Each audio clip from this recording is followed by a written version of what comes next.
Саламатсыз ма, құрметті студенттер? Бұл номер 9 Меркі колледжінің арнайы пән оқытушысы Мадиева Ғалия Есенәлиевна. Материал тану сабағы. Сабағымыздың тақырыбы шойын және болат өндірісі. Сабағымыздың мақсаты жалпы осы қара металдардың шойын мен болат өндірісі жайлы бірнеше жалпы мәлімет беріп кету. Шойын және болаттың қазіргі металлургиялық өндірісі туралы бірнеше кешендерін таныстыра отырып, оның өзі өндірісінің өзі бұның бірнеше кешен деген, яғни кезеңдерінен тұрады.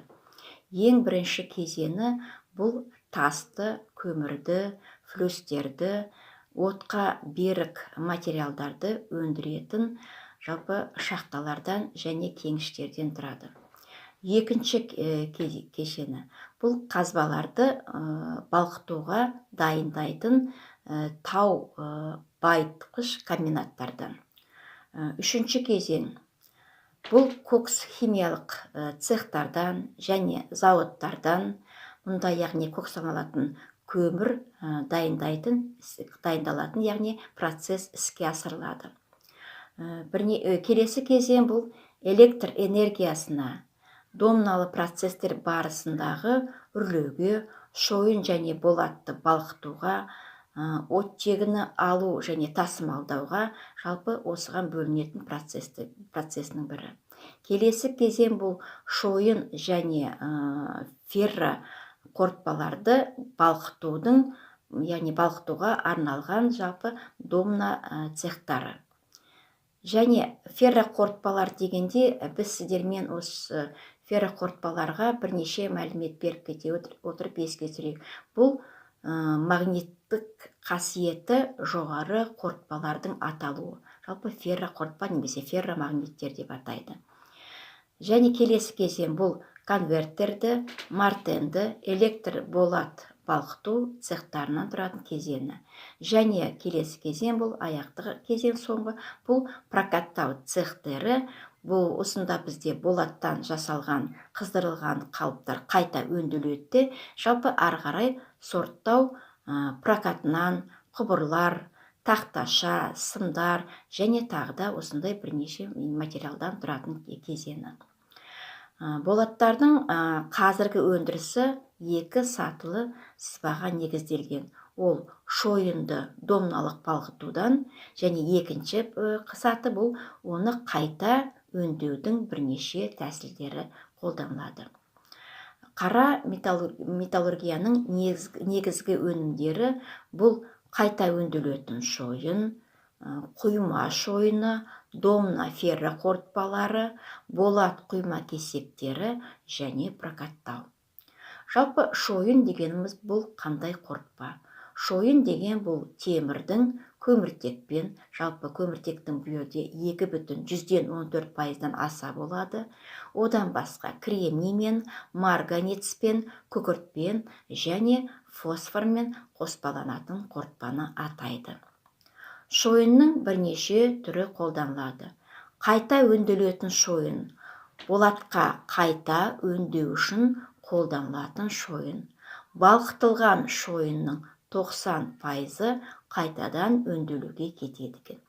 Құймалы шойын бұл машина жасау зауыттарында қорытпа өндірісінде жиі қолданылатын шойын. Құрамында кремний көп болады. Кремнийдің мөлшері жалпы 2,75-тен 3,25%-ға дейін барады екен. Ферроқорытпалар бұл темірдің марганец, кремний, ванадий, титан және басқа металдармен қорытпасы.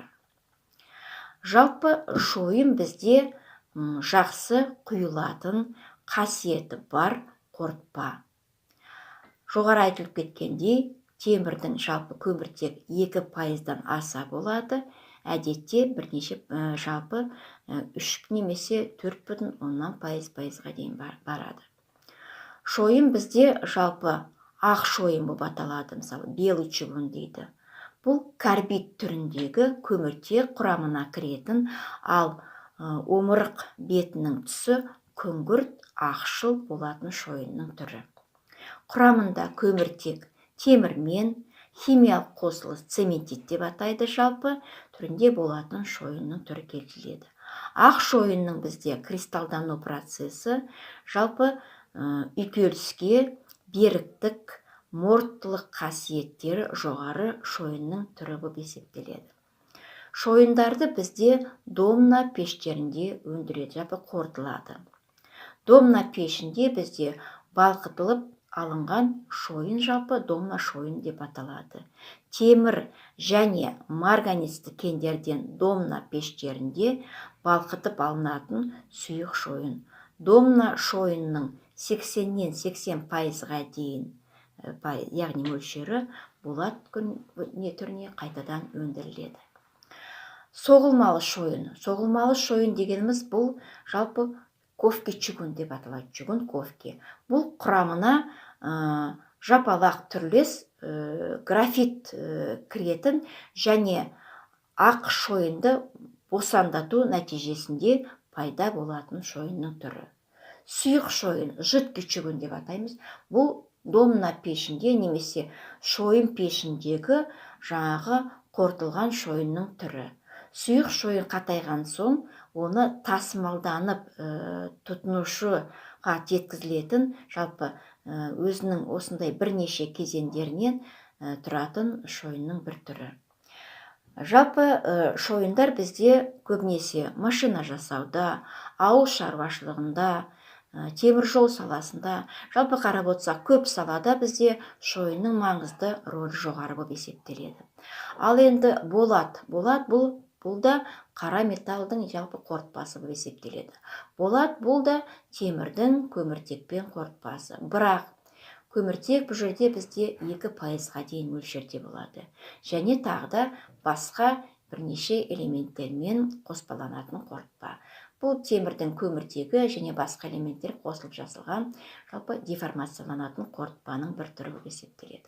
Болат бізде өндіру технологиясына байланысты жалпы қорытпа құрамына көміртекпен, марганецпен, кремниймен, күкіртпен, фосформен тағы да қосымша элементтермен қоспаланатын қорытпа.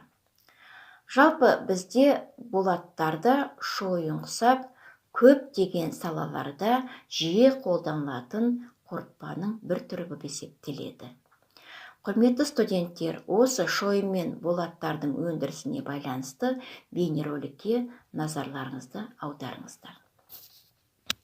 Оңтүстік Қазақстан облысында құйма дайындамаларын және электротехникалық құрылғылар шығаратын машина жасау зауыты іске қосылды. Бадам индустриалды аймағында ашылған зауыттың құны 2 миллиард теңге. Соңғы үлгідегі қондырғылармен жабдықталған кәсіпорын болат пен түрлі түсті темірді балқытып шойыннан қосалқы бөлшектер құяды. Тіпті ауыл шаруашылығы техникаларына қажетті құрылғылар мен соқа тісіне дейін жасайды. Зауыт жылына 3700 тонна өнім өндіруге қауқарлы. Еуропа мен Германиядан әкелінген қондырғылардың барлығы жергілікті жас мамандар игерген. Кәсіпорын тот баспайтын темірлерден сорғыш құрылғыларға қажетті қосалқы бөлшектерді өздері шығармақ. Зауыт толық қуатта жұмыс істегенде отандық өнімнің үлес салмағы 90%-ға жетеді дейді мамандар. Жергілікті жерде өндірілген өнімнің 60%-ы ішкі нарыққа жол тартады. Қалғаны көрші Өзбекстан мен Қырғыз, Тәжік және Ауғанстан мен Беларусь еліне шығару көзделген.